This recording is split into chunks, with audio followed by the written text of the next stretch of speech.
យន្តហោះចម្បាំងដែលមានល្បឿនលឿនបំផុតចំនួន7ប្រភេទកំពុងត្រូវបានប្រើប្រាស់នៅក្នុងតំបន់អាស៊ីអាគ្នេយ៍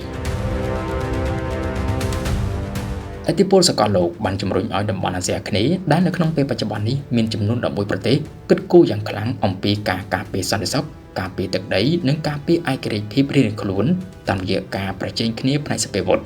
ប្រទេសនីមួយៗបានបង្កើនកញ្ចក់ថវិកាការពារជាតិរបស់ខ្លួនជារាល់ឆ្នាំជាពិសេសផ្ដោតទៅលើការទិញចូលនៅយន្តហោះចម្បាំងដែលជាសពាវុធដ៏ទំនើបនៅក្នុងវីដេអូនេះសូមលើកឡើងនៅយន្តហោះចម្បាំងចំនួន7ប្រភេទដែលត្រូវបានគេធ្វើចំណាត់ថ្នាក់មានល្បឿនលឿនជាងគេបំផុតកំពុងត្រូវបានប្រើប្រាស់នៅក្នុងតំបន់អាស៊ីអាគ្នេយ៍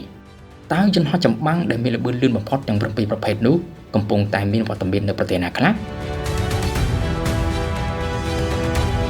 ទិញទំនិញស្រួលជាងមុនចំណេញជាងមុនត្រូវតែទិញជាមួយនឹង K-Store App by BizAdvisor លំដាប់ទី7យន្តហោះចម្បាំងសាប JAS 39 Gripen នេះគឺជាយន្តហោះចម្បាំងពូមុខងារមានល្បឿនលឿនត្រូវបានផលិតឡើងដោយប្រទេសស៊ុយអែត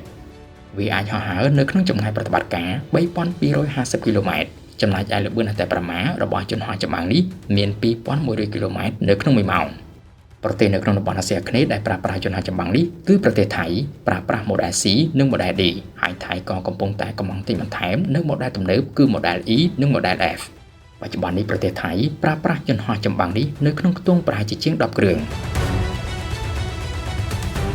លំដាប់ទី6យន្តហោះចម្បាំង Su-30 នេះគឺជាយន្តហោះចម្បាំងរបស់រុស្ស៊ីដែលត្រូវបានគេអភិវឌ្ឍឡើងតាំងពីសម័យកាលអតីតសហភាពសូវៀតជាធម្មតាយន្តហោះចម្បាំងនេះអាចធ្វើដំណើរនៅក្នុងចម្ងាយប្រតិបត្តិការ 3000 គីឡូម៉ែត្ររីឯល្បឿនអតិបរមារបស់វាមាន 2120 គីឡូម៉ែត្រនៅក្នុង1ម៉ោង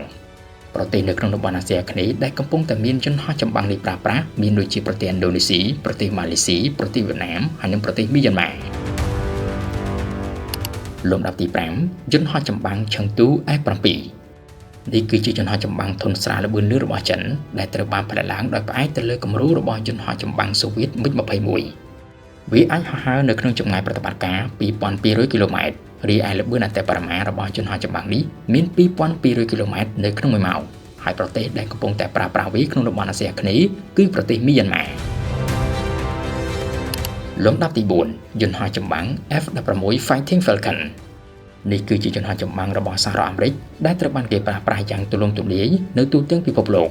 យន្តហោះនេះមានល្បឿនអតិបរមា 2414 គីឡូម៉ែត្រនៅក្នុង1ម៉ោងហើយនៅក្នុងតំបន់អាស៊ីអាគ្នេយ៍វាត្រូវបានប្រើប្រាស់ដោយប្រទេស3គឺប្រទេសឥណ្ឌូនេស៊ីប្រទេសថៃហើយនិងប្រទេសសិង្ហបុរីដោយឡែកថៃមានប្រើប្រាស់យន្តហោះចម្បាំងប្រភេទនេះចាស់ៗគឺ Model C និង Model D ហើយនៅពេលអនាគតដ៏ឆាប់ខាងមុខនេះថៃកំពុងតែយកយន្តហោះថ្មីមកជំនួសគឺយន្តហោះ39 Gripen ដែលទិញមកពីស៊ុយអែត Model E និង Model F លំដាប់ទី3យន្តហោះចម្បាំង MiG-29 នៅក្នុងតំបន់អាស៊ីអាគ្នេយ៍របស់យើងមានប្រទេសតែមួយទេដែលកំពុងតែប្រើប្រាស់យន្តហោះចម្បាំងដែលជាផលិតផលរបស់រុស្ស៊ីមួយនេះនោះគឺប្រទេសមីយ៉ាន់ម៉ាយន្តហោះនេះត្រូវបានគេអភិវឌ្ឍឡើងតាំងពីសម័យកាលរបស់សូវៀតវាអាចធ្វើដំណើរបានចម្ងាយ 1430 គីឡូម៉ែត្ររីឯល្បឿនអតិបរមារបស់យន្តហោះចម្បាំងនេះមាន 2455 គីឡូម៉ែត្រនៅក្នុង1ម៉ោងលំដាប់ទី2យន្តហោះចម្បាំង Su-27 នេះគឺជាយន្តហោះចម្បាំងដែលមានល្បឿនលឿនមួយទៀតរបស់រុស្ស៊ីដែលត្រូវបានគេអភិវឌ្ឍឡើងតាំងពីសម័យកាលរបស់សូវៀតនៅក្នុងតំបន់អាស៊ីអាគ្នេយ៍សប្តាហ៍ថ្ងៃនេះវាត្រូវបានប្រើប្រាស់ដោយប្រទេសពីរគឺប្រទេសឥណ្ឌូនេស៊ីហើយនិងប្រទេសវៀតណាមហើយល្បឿនអតិបរមារបស់វាមាន 2500 គីឡូម៉ែត្រនៅក្នុង1ម៉ោងលំដាប់ទី1យន្តហោះចម្បាំងដែលមានល្បឿនលឿនបំផុតនៅក្នុងតំបន់អាស៊ីអាគ្នេយ៍សប្តាហ៍ថ្ងៃនេះគឺយន្តហោះចម្បាំង F-15SG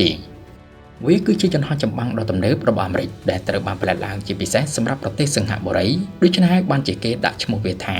F-15SG ហើយវាក៏កំពុងតែត្រូវបានប្រើប្រាស់ដោយប្រទេសសិង្ហបុរីផងដែររីឯល្បឿនអតិបរមារបស់យន្តហោះចម្បាំងនេះមានដល់ទៅ 3060 គីឡូម៉ែត្រនៅក្នុង1ម៉ោងសូមអរគុណចំពោះការទស្សនារបស់លោកអ្នកហើយយើងនឹងជួបគ្នាជាថ្មីនៅក្នុងវីដេអូក្រោយ